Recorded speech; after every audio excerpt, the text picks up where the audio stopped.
Ulipo na kusalimu sana. Najua unapitia kipindi kigumu sana. Hasa ukiwa hapa nchini Kenya. Kwa sababu msiba wa baba umetupiga.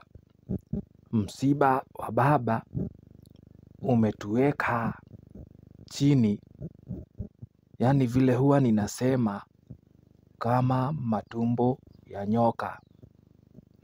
Sasa tunazidi kuomboleza.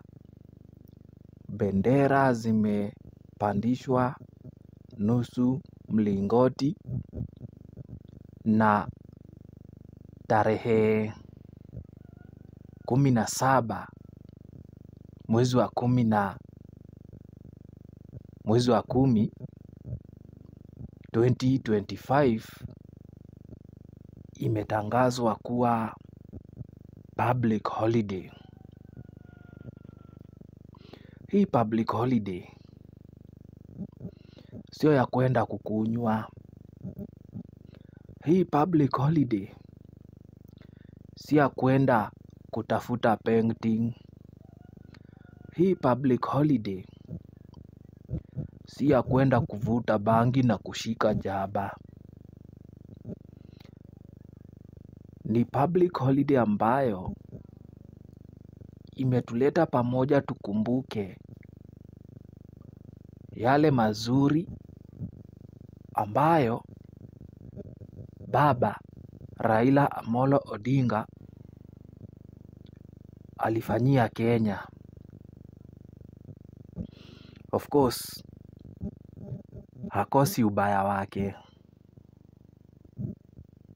Na kama ako na uzuri, pia ubaya hakosi. Ndio Waswahili wakasema kipya kinyemi ingawa kidonda. Ama wakasema baniani mbaya kiatu chake dawa. Sasa nawasihi tu tuomboleze kwa amani na tusiandamane.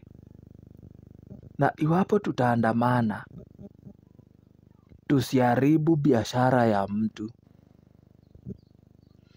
Ni Mwenyezi Mungu ametupokonya baba. Kifo cha baba hakijasababishwa na mtu yeyote. Kwa hivyo, yeyote hafai kuandamana na kuleta hasara kwa mtu yeyote. Kwa hivyo, popote pale ulipo, pokea rambirambi zangu. Hata mimi nimeenda kuomboleza baba. Naitwa Favor Doanyo. Unanipata pale YouTube kama Favor Doanyo Official. Niko na nyimbo mingi nimekuimbia hapo. Subscribe, share, like, comment. Tuonane tukiendeleza kuomboleza baba. Na by the way, nasikia anazikwa Sunday. Are you prepared kwa sababu zile siasa zitapigwa? Nangoja kusikia.